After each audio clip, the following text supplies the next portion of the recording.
Maggie Rogers, welcome to the show. Hi, thank you so much for having me. So how do you feel about Canada? You just told me before we started this is your first time in Toronto. First time in Canada at all? It is my first time in Canada at all, which feels kind of like a travesty since y'all are just right next door. But first time in Canada, my sound woman, my front of house, named Rena, is Canadian. Where's she from? Canada. Calgary. She's from Calgary. She's from Calgary, Calgary, Alberta. Yeah, home of the Stampede. Sure. So I feel like I've gotten to know Canadian culture and warmth, despite the cold a little bit. Did she give you any tips? No, we talk about against a lot.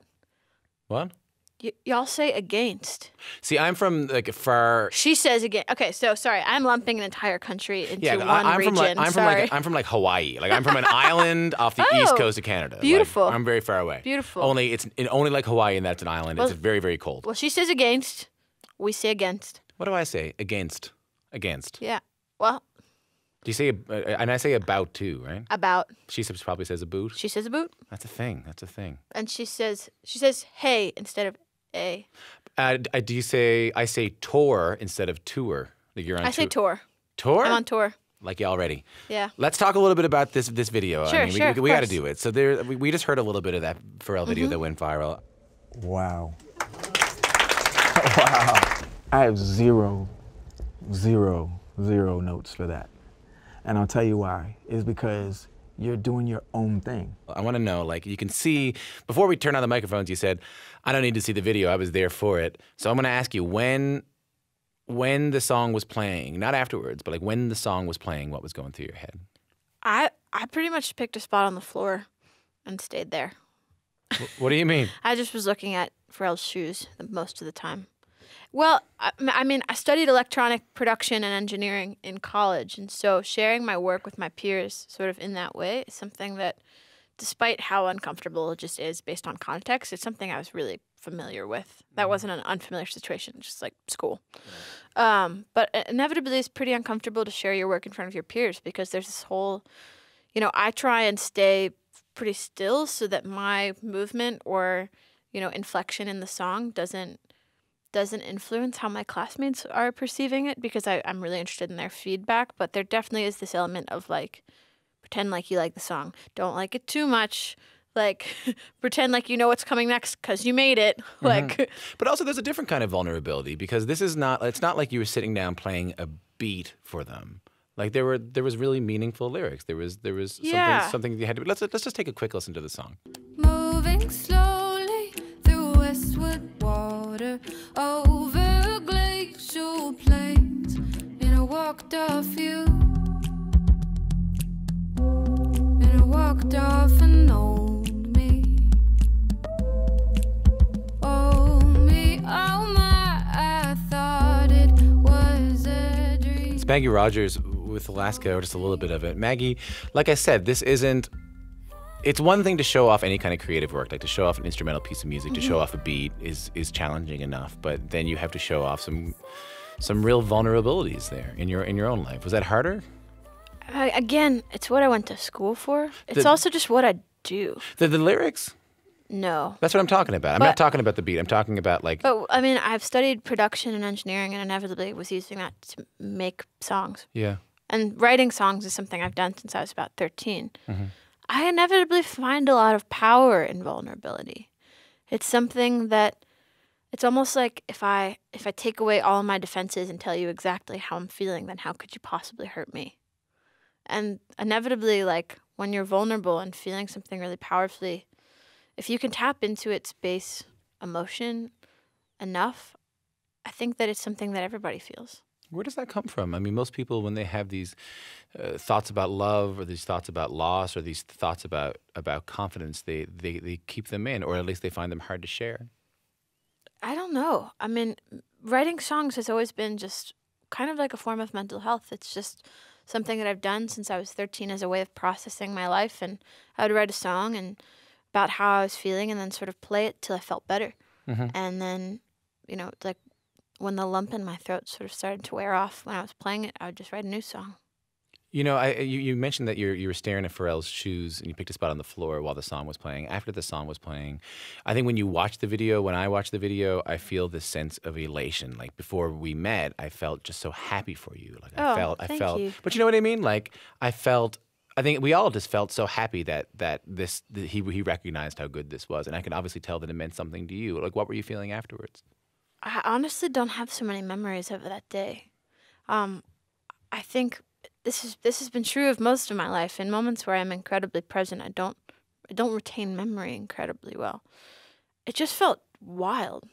But I didn't actually know that I didn't know that Pharrell was gonna be there that day, first of all, or that it was gonna be filmed or go on the internet. So after we had that encounter, I was sort of just like, okay, well, it's nice that what I'm doing is working. Like I should just keep working on music. Inevitably, that's kind of what I've done, because this entire EP that I just released, I wrote all of those songs in March of my senior year of college. So they're over a year old at this point. And so I just kept working on music. Let's hear another one of the songs. This is called The Color Song. Now that the light is fading, silver and purple at twilight, scenes of the day remain with us, bright as the fire is burning bright, blue as the sky above the lake, and blue the water flowing, white birch drooping on the shore, her leaves of emerald glowing. It's Maggie Rogers and The Color Song. Maggie joins me in the studio right now. It's a beautiful melody. Thank you. It's like an old Irish song, it reminds me of. Well, it is an old American traditional song. The Color Song? Yeah, I grew up singing that at my summer camp in Maine. And the camp's almost 100 years, is over 100 years old, I guess, at this point. It's a camp called Wohelo in Maine. And it's just always been one of my favorite songs. And for a long time, I played guitar in like loud sort of rock punk bands. And I would always start my set with The Color Song because, you know, when you're playing 2 of 3 bands and you walk up and you just start singing by yourself, Something really powerful about that. it makes everyone be quiet, and it connects everybody in a moment. I mean, I think inevitably what I love about performing and really about music is that it creates community.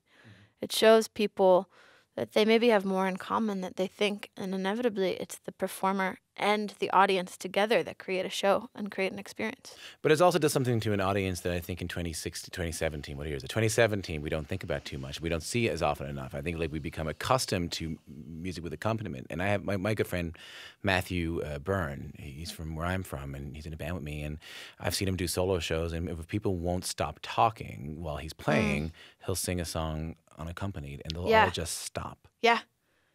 They'll stop. It's really beautiful. I mean, I grew up without really internet and TV, and I didn't have a cell phone until a really long time. And I think something I loved about growing up that way was I learned how to be bored. Yeah. And how beautiful silence is, and how important that is for me to just think through the world and my life. And you know, if I can deliver a part of that in my set every night, then I think I'm doing a good job of what I'm trying to accomplish. Because there's so few moments now. It feels like any moment where there might be space in your life you can easily take out your phone and you can just scroll Instagram. You can look at Twitter. You've somehow managed to reject that. Well, I do now. You know, it is part of my job to be involved in social media, and I run my socials and feel really strongly about that. And so now that I'm in the habit of doing that, I even do find myself, you know, pulling out my phone in moments. But, you know, I found that airplane mode is really my best friend. What do you mean? I love airplane mode because my phone is with me and I can still do my job, but it is, in all intents and purposes, off. Yeah. It's great. The other reason I played The Color Song is because I know you're synesthetic, aren't you? Yes, I am. And that's so remarkable. We had a great songwriter on from Montreal not that long ago. Was it Leif Vollebeck? Leif Vollebeck was his name. I don't know if you've ever heard of him. He was wonderful. And we were talking a lot about synesthesia and how that affects his songwriting process. Yeah. What color is that song? What color is The Color Song? You're recording at The Color Song. The Color Song is like a really beautiful, deep midnight blue, kind of purpley even. I think what's so interesting about from a color perspective about this music, opposed to the music I grew up making. Mm-hmm. I self-released about two records of folk music. Yeah, folk songs. Yeah, it's just banjo and strings. Mm-hmm. They're still on Bandcamp, and I'm gonna put them back on everywhere soon. But that music I used to make, I feel like always sounded like sunrise, and the colors. Mm-hmm. And I feel like the music I'm making now is starting to feel like sunset. This EP in general, I think, from the title to the colors to many of the themes in the songs, I think deals with transition, which makes sense considering that I wrote it when I was about to graduate from college. Mm-hmm. It's just, I designed an EP not by the function of like a shorter form of an introductory of work, but because I've always believed in putting out work and making a full statement. And I feel like because this EP, this collection, this EP represented so much transition that I really feel like I could make that full statement in 5 songs. Let's take a listen to another song. This is Better. And when I get sick of the silence, I get back on the highway. Could be going nowhere, I could be going your way. You're just tuning in. That's the song Better by Maggie Rogers, who's in the studio with me today. She's talking about her new EP. It's called The Light is Fading, and she's currently on tour all across North America, though this is her first time in Canada, which we're pretty excited about. Maggie came to my attention and may have come to your attention thanks to a video of her and Pharrell Williams. Pharrell was doing this masterclass at NYU's Tisch School of the Arts. Maggie was a student, and after hearing one of her tracks, you see this kind of giant of music just be speechless, and it was that good. And if you want to see that video, and if no one's forwarded it to you on your email yet, you can find it on our website. Maggie, I know you left class that day, and that was pretty close to when you wrote that last song. The same day. Same day. A couple hours later, yeah. Did it feel like something, was it some kind of moment that you needed to explore? No, that song's not about that moment at all. But was there any kind of, I'm not saying it's about it, but was the release of emotions that you released while writing that song similar to the emotions that you felt while you were in that room with Pharrell? Were they linked? I don't think so, no. They were just two separate moments? Yeah, when I go into a sort of like time of creation, I'm incredibly focused. Songs come very quickly. It doesn't happen often, but it is sort of like this cave. And I really didn't expect anything to come of that moment in class that day. But you must have felt good. I was just sort of overwhelmed. I wasn't really processing much, but I left class and, I had the rest of the day free, so I just sort of wandered into Chinatown to my friend Lucio's apartment, and his band, Jill, is actually now opening for me on tour. Right. So it's fun to hang out and be together. But yeah, that song really is about the difference between the Eastern Shore of Maryland, this really rural area where I grew up, actually where we also shot the video for Alaska. Right.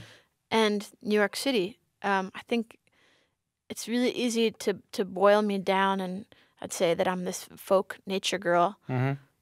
But I've actually lived in New York City for the last 5 years, and I really love it there. Mm-hmm. And I think that this was something that I really struggled with when I was sort of figuring out what kind of music I wanted to make next, because there is this sort of like image and genre and system of folk music that I really love and identify strongly with. Mm-hmm. But I also really love pop music. Carly Rae Jepsen's Emotion is like one of my favorite records of the last 10 years. Well, I don't think that those two worlds are that distant. I think in 2017 I think finding my space in it felt really differently. Right. Because it felt like pop music, there's all this color and electricity, and I didn't really feel like I fit comfortably. Maybe Carly Rae is not the strongest example of the difference, because she was also a folk singer before she started writing pop songs. Yeah, but maybe think of like a top 40 artist. I love pop music, but I had a difficult time sort of finding where I fit, and then I just sort of decided to be both. When did you first start writing songs? When I was 13. 13. Do you remember the first song? Yeah, I do. What does it go like? I don't know if I could sing it. Come on. No. Are you proud? Is it one of those? Do you cringe when you think about it, or you like it? I kind of wrote it I was at summer camp. I'm a camp girl. I really like summer camp. I went for a long time. Yeah. I mentioned summer camp twice in this interview, so I feel like I should just say that and get that out of the way. We should just talk a little bit about, sure, yeah. Maggie Rogers, camp fan. Test me on my knots. I've got them all. Okay. If you want a bracelet, I can make you one. No, I will not do that. Come on, tell me about the song. It was raining a lot that summer, and I was just like playing guitar in my cabin and just like was writing a joke with my friends, and then I sort of took I just said a verse and a chorus, and when my friends had all left to go to dinner, I stayed back and I ended up finishing the song in the second verse. Instead of becoming about, the rain and us joking around, became a really intimate reflection of my own life. And something kind of clicked. It just made me feel really good and felt good to sort of express and to sing about it. Something about singing is so different than speaking. Mm-hmm. I think it's incredibly more connected to the self, just as a practice, and so it just fit. I want to go back to something you said earlier about the idea of finding that space between folk and pop, or between the music you were making and the top 40 music that you were listening to. How, at the end of the day, did you find that space? I stopped thinking about the space. I think I stopped thinking about what I should be or who I could be in those worlds and just started being myself. I think the genre only really exists to sell music. It doesn't really exist when you're creating. And I was really, I was studying the music industry and was really thinking about genre and what it looked like to be a pop star and what it looked like to be a folk artist. And and then I just stopped worrying about it and started making things that I found challenging and interesting and a reflection of who I felt I was at the time. It's a really hard place to get, especially at a young age. I know friends of mine even now who play rock music, and they'll say stuff like, "Oh, I can't be in a rock band because no one likes rock music anymore."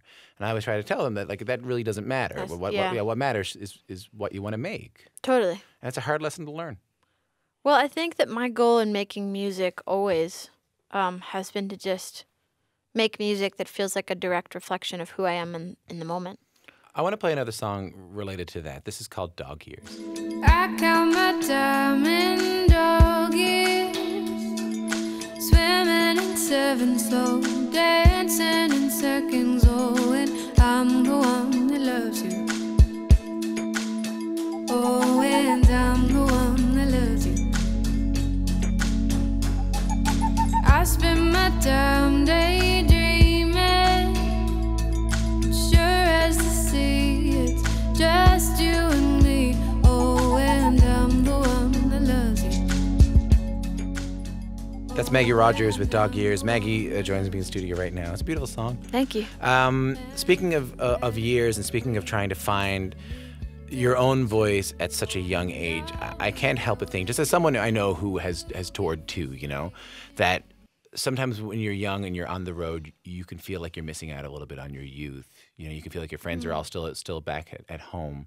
And I know before we turned on the microphone, you were just saying hey, I'm on a bus now. It's crazy. You it's like in Rock Band, like you said. Yeah, I grew up playing Rock Band, the game, and the level up, you get a bus. And I have a bus right now. It's crazy. A friend of mine met Keith Urban recently, and he sang a song for him. And Keith Urban said, "Man, that's a great song. You're going to be really famous." And he said, I'm almost kind of sorry for you because there's nothing more beautiful in this world than anonymity. And you've been so quickly thrust into this world. How are you doing with it? I'm okay. Yeah? I'm a little overwhelmed. I miss my bed right now. I'm excited to be in Canada and really excited to play. And No, I mean, I get it. You're grateful, but I'm so grateful. And also, the music's the only thing I've ever really wanted to do. It's a little bit faster than I'm comfortable with. But I think the beauty of everything that's happened is that video, I get to speak before you hear my music. And that's incredibly rare. So inevitably, while the pace might be a little bit overwhelming or it just might be a little more attention than I'm comfortable with at my age, inevitably I was given the gift of I have the ability to be myself. Mm-hmm. And the only thing that my audience inevitably really expects of me is for me to be me. Mm-hmm. And that ends up giving me an incredible amount of freedom to change and to grow and to just be silly or be vulgar or be, to grow up and to just continue to find and make music that I find challenging and find exciting. And, right now that's this sort of dance, pop, whatever you feel like calling it. Next record might be a rock record. I don't know. Mm-hmm. I'm still learning. And as far as, you mentioned feeling like I'm missing out. Well, I just graduated from college in May. Mm-hmm. So while there has been a lot of transition and change in my life, I always expected there to be at this moment. Like, and it's not like you're backpacking Tibet right now. You're on the road. You're playing music. Exactly. It's incredible. It's really incredible. And especially, I made these songs to make me feel better. That's it.